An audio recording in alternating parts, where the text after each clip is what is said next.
Hello there.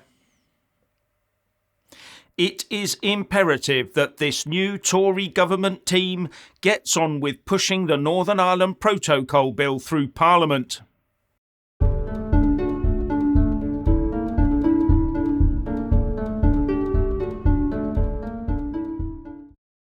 There is no time to waste on this.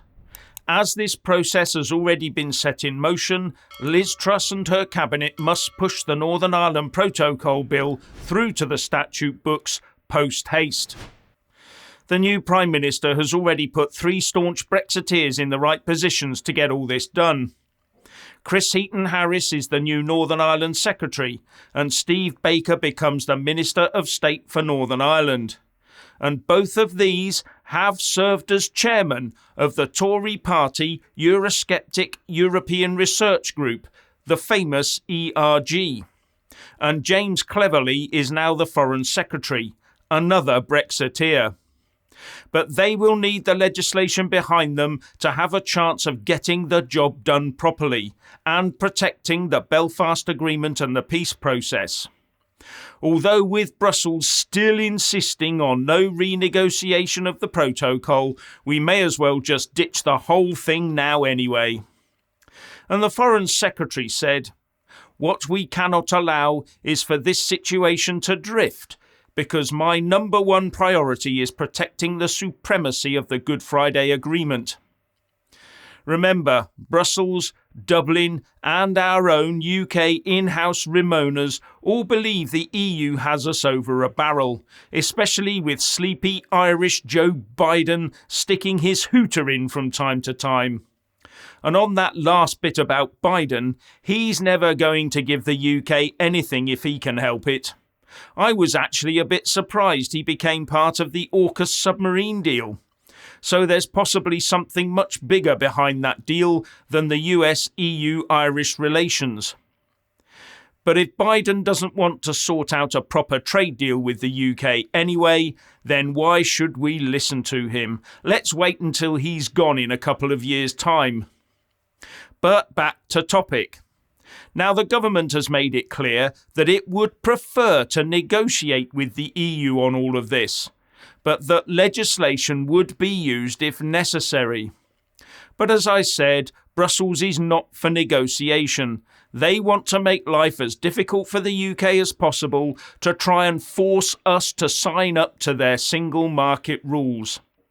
That's why we need the Protocol Bill, to make it clear that we are serious.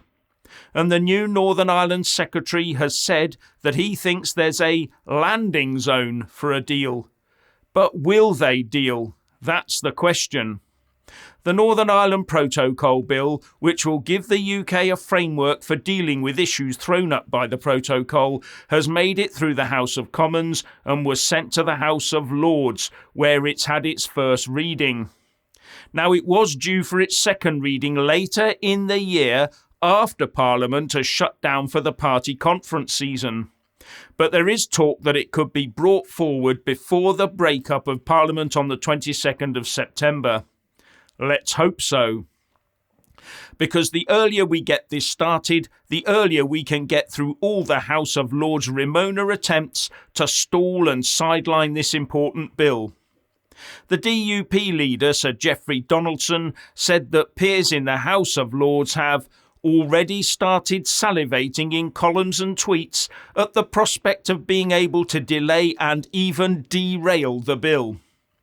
So it is important we get a wriggle on, because the sooner we can remedy the problems the protocol has thrown up, the sooner the people of Northern Ireland can start seeing goods from the rest of the UK in their shops, and the sooner English, Welsh and Scottish businesses can sell their goods into Northern Ireland.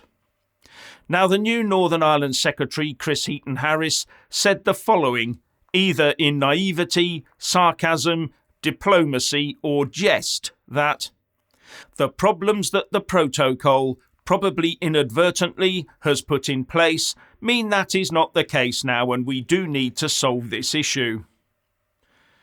There is nothing inadvertent about the way Brussels and Dublin, egged on by Washington, has used the protocol as a political weapon against the UK. It is all intentional. and the massively Ramona-infested House of Lords intends to back Brussels to the hilt, even if it splits the UK up. Just like Brussels, those red bench polishing peers also want to see the protocol imposed rigorously to try and force the government to sign up to EU single market rules. They will do everything they can do to prevent the democratically elected government of the day using any other mechanism to deal with the problems the protocol forces on us. That is why the Foreign Office and the Northern Ireland Office need to get on and push this bill through.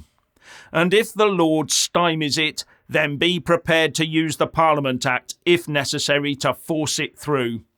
And start a proper process to reform the Lords. Well, why not do that anyway?